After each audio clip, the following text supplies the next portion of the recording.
সুন্দরবনের এক সুন্দর দুপুরে 3 বন্ধু মিলেমিশে আনন্দ করে খেলায় মেতেছিল। হঠাৎ তারা একটি অজানা কান্নার শব্দ শুনতে পেল। সবাই খেলা থামিয়ে অবাক হয়ে কান পাতল। শব্দটা খুঁজে তারা দেখল এক ঝোপের আড়াল। সেখানে ছোট্ট এক হরিণ শাবক ভয়ে কাঁপছিল। সুন্দর বলল, একদম ভয় পেও না ছোট্ট বন্ধু, আমরা তোমাকে তোমার মায়ের কাছে পৌঁছে দেব। মাটিতে 2টি ভিন্ন পায়ের ছাপ। সে বলল, এখন আমাদের সঠিক পথ খুঁজতে হবে। তারা ঠিক করল 3 জন 3 দিক থেকে খুঁজবে। এভাবেই তারা শাবকটির মাকে খুঁজে বের করবে। সুন্দরীর পথটা ছিল একটু অচেনা আর অন্ধকার, কিন্তু সেই সাহস না হারিয়ে একাই এগিয়ে চলল। পণ্ডিত উড়তে লাগল বনের অনেক উঁচুতে।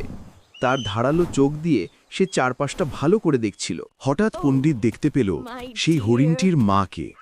সে একটি বড় বটগাছের নিচে ছটপট করছিল। পণ্ডিত আর দেরি না করে নিচে নেমে এলো। সে সুন্দর আর চঞ্চলাকে খুশির খবরটা জানালো। 3 বন্ধু মিলে ছোট্ট হরিণটিকে নিয়ে চলল।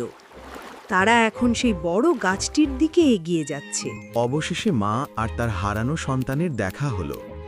এই সুন্দর দৃশ্য দেখে বন্ধুদের মন আনন্দে ভরে গেল। হরিণটি চোখে ইশারা করে কৃতজ্ঞতা জানালো। বন্ধুরা আরেকটি ভালো কাজ করতে পেরে খুব খুশি হলো।